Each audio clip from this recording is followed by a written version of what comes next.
আসসালামু আলাইকুম ওয়া রাহমাতুল্লাহি ওয়া বারাকাতুহু। সুপ্রিয় দর্শক শ্রোতা ভাই বোনেরা, কাছে কিংবা দূরে, দেশে কিংবা প্রবাসে, যে যেখান থেকে আমাদেরকে দেখছেন সবাইকে আন্তরিক শুভেচ্ছা ও অভিনন্দন।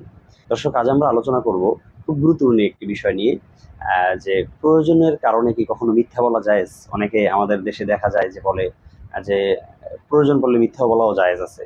তো আসলে ইসলামী শরিয়হ এ ব্যাপারে কি বলে? দেখুন, কোরআন এবং সুন্নাহ অধ্যয়ন করে জানতে পারলাম, এবং অনেক ফুকাহায়ে কেরাম ওই ব্যাপারে কথা বলেছেন। সরাসরি হাদিস থেকেও পাওয়া যায় যে অনেক নবীগণও মিথ্যা বলেছেন। আসলে মিথ্যা ছিল না, সেটা তাওরিয়া ছিল। অর্থাৎ নবীগণ যদি কখনো মিথ্যা বলেন, সেটা তারা ঘুরিয়ে পেঁচিয়ে সেটাকে মান্তেকের ভাষায় বা একটা যুক্তিগতার ভাষায় তারা অন্য একটা উদ্দেশ্য নিয়ে তাকে স্পষ্ট করেছেন আর একটি ভাষা। এরকম অনেক সময় হতে পারে। তো দেখুন, মিথ্যা বলার ব্যাপারে আমাদের জন্য বিধান হলো যে ৩টি জায়গায় মিথ্যা বলা জায়েজ। ১ নম্বর হলো যে যদি কেউ স্ত্রীর মনতুষ্ট করতে চায়, স্ত্রীকে যদি তার উপরে সন্তুষ্ট করতে চায়, তখন তার জন্য মিথ্যা বলা জায়েজ।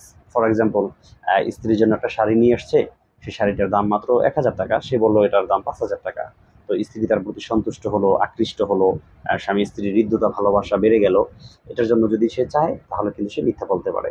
অথবা সে আসতেছে বাড়িতে, সে বলল যে আমি তোমার জন্য এটা নিয়ে আসবো, সেটা নিয়ে আসবো, কিন্তু বাস্তবে সে আনলো না। এই যে মিথ্যা কথাটা বলা, অথবা যাওয়ার সময় বললো যে তোমার জন্য এটা এটা নিয়ে আসবো। তো আসলে দেখুন, সে যেটা কষ্ট পাবে এই ধরনের মিথ্যা না বলা উচিত। যেই মিথ্যাগুলো বললে সে কষ্ট পাবে না, সেটা কিন্তু বলার অনুমতি রয়েছে। দ্বিতীয় নম্বর হলো যুদ্ধের ময়দানে যদি কেউ মাআরিকা তথা রণাঙ্গনে গিয়ে মিথ্যা কথা বলে। ফর এক্সাম্পল, একজন শত্রুর সাথে দেখা হলো, শত্রুকে বললো যে তোমাদের লড়াইয়ের স্থান কোথায় নির্ধারণ করা হয়েছে। সে বললো যে আমাদের তো লড়াই নেই, আমরা লড়াই করব না। অথবা তার পূর্ব দিকে তাদের লড়াইয়ের স্থান, সে বলে দিল পশ্চিম দিকে, উল্টা বলে দিল।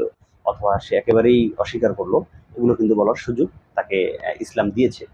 তৃতীয় নম্বর হলো যে দুইজন মানুষের পারস্পরিক যদি দ্বন্দ্ব থাকে, সেই দ্বন্দ্বকে মিটানোর জন্য থার্ড পার্সন কেউ যদি এসে মিথ্যা কথা বলে, তাদের মাঝের এই দ্বন্দ্ব, বিরোধ, ঝগড়া, বিবাদ এগুলো যদি মীমাংসা করতে চায়, তাহলে সেটা করার সুযোগ ইসলামে দিয়েছে।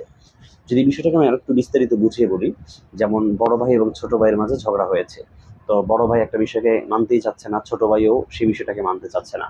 তখন যদি তৃতীয় একজন ব্যক্তি যদি এসে ছোট ভাইকে বিষয়টা বুঝায় যে তোমার ভাই তো এই বিষয়টা মেনে নিয়েছে, তুমি কেন মানতে চাচ্ছ না, তুমিও মেনে নাও। আবার সেম বড় ভাইয়ের কাছে গিয়ে বলো যে ছোট ভাই তো মেনে নিয়েছে, আসলে বাস্তবে তারা দুজনে কেউই মেনে নেয়নি। তো সেক্ষেত্রেও কিন্তু সে মিথ্যা বলে তাদের মাঝে যদি মীমাংসা করতে চায় এবং মীমাংসা করা যায়, তাহলে সেই অবস্থায় কিন্তু মিথ্যা বলা জায়েজ আছে।